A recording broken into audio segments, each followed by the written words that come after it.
Welcome back to the channel where the ice is cold, the stakes are high, and the passion burns brighter than 1,000 floodlights. Tonight, we're not just dissecting a game. We're delving into the raw, visceral emotion that erupts when the integrity of the sport is challenged, when a star player is felled, and when a team's resolve is tested to its absolute core. When the game's brightest star is driven dangerously into the boards from behind, when the whistle remains agonizingly silent, and when the very foundation of a team's leadership is suddenly in jeopardy, does it ignite a righteous fury?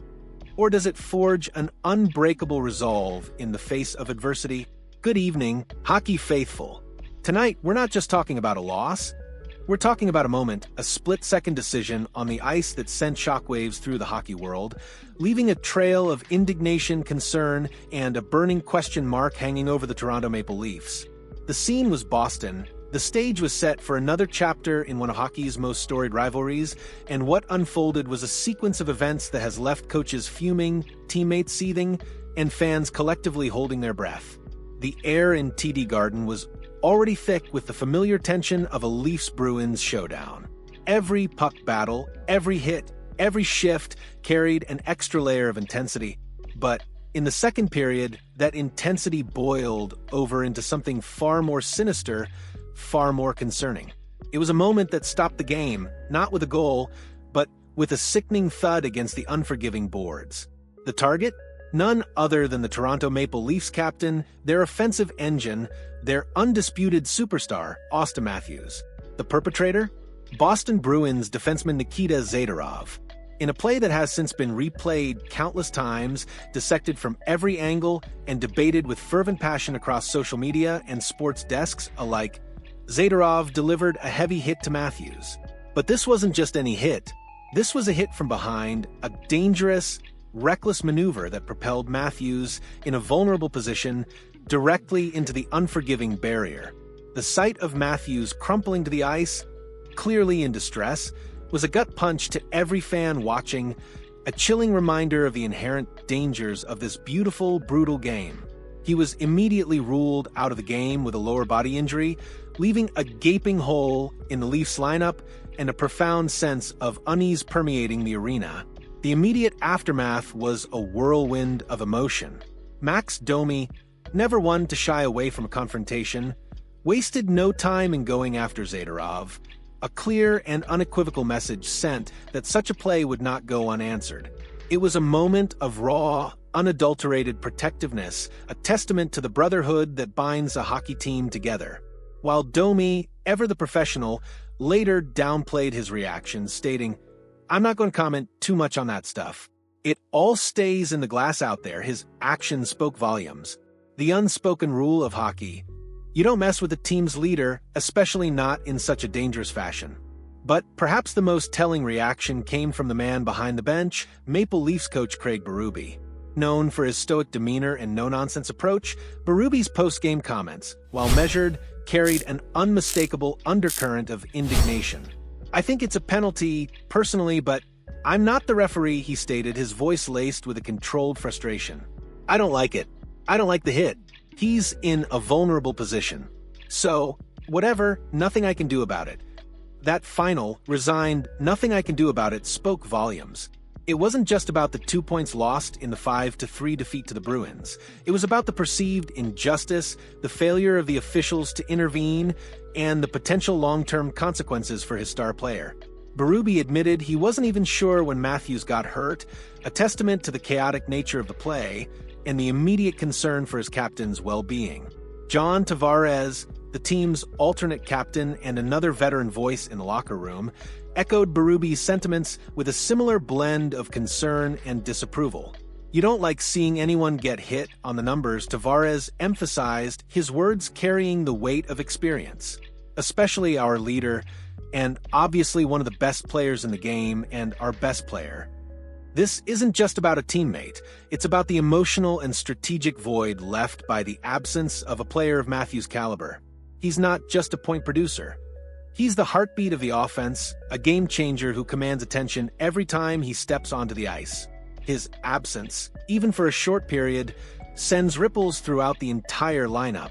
And this is where the narrative shifts from frustration and concern to a more profound challenge for the Toronto Maple Leafs. Matthews' injury is not an isolated incident. It's the latest blow to a team already grappling with a significant injury bug. The blue line is already missing the steady presence of Chris Tanev, a defensive stalwart whose absence is keenly felt. Up front, the gritty, versatile Scott Laughton is also sidelined, further depleting the team's depth and forcing others into unfamiliar roles. The loss of Matthews, arguably the most irreplaceable piece of the puzzle, transforms a challenging situation into a full-blown crisis of depth and leadership. But amidst the gloom and the uncertainty, a different kind of fire is beginning to flicker within the Maple Leafs locker room. It's the fire of resilience, the unyielding belief in the next-man-up mentality that defines successful hockey teams. Max Domi, despite his earlier reticence about the hit itself, became the vocal embodiment of this defiant spirit. His words, delivered with an intensity that belied the recent defeat, were a rallying cry, a gauntlet thrown down to his teammates and to the rest of the league. I think as a group, every guy in here is chomping at the bit. Everyone wants an opportunity, and here's our opportunity, Domi declared, his voice resonating with conviction. Everyone's got to step up next, man up mentality, and we're not going to focus on anything other than the next game and the task at hand. And everyone's got to bring their best. Every game from here on out is like a playoff game. And we're going to need that kind of intensity day in, day out. These aren't just platitudes. These are the words of a team staring down adversity, a team refusing to buckle under the weight of injuries and the loss of its captain. This is the essence of hockey. When one falls, another must rise. It's an opportunity for players who have been waiting in the wings, for those who have been playing limited minutes, to seize the moment and prove their worth. It's a chance for the collective to transcend the individual, for the sum of the parts to become greater than the sum of its stars. The road ahead for the Maple Leafs is undoubtedly fraught with challenges. Without Matthews, the offensive burden will fall more heavily on the shoulders of Tavares, Mitch Marner, William Nylander, and the entire forward group. The power play, so often a lethal weapon with Matthews at its helm, will need to find new ways to generate offense. The defensive responsibilities will become even more critical, requiring a collective commitment to sound structure and relentless effort. Every shift, every face-off, every puck battle will take on heightened importance. This isn't just about surviving, it's about thriving. It's about forging a new identity, one built on grit, determination, and an unwavering belief in each other. It's about turning a moment of perceived injustice and significant loss into a catalyst for something greater. The next man up mentality isn't just a slogan. It's a philosophy, a blueprint for navigating the treacherous waters of a long and demanding season. It demands accountability, sacrifice, and an unshakable commitment to the team's ultimate goal. The question now isn't just when Auston Matthews will return, but how this team will respond in his absence. Will they spiral, allowing the injuries and the frustration to derail their season?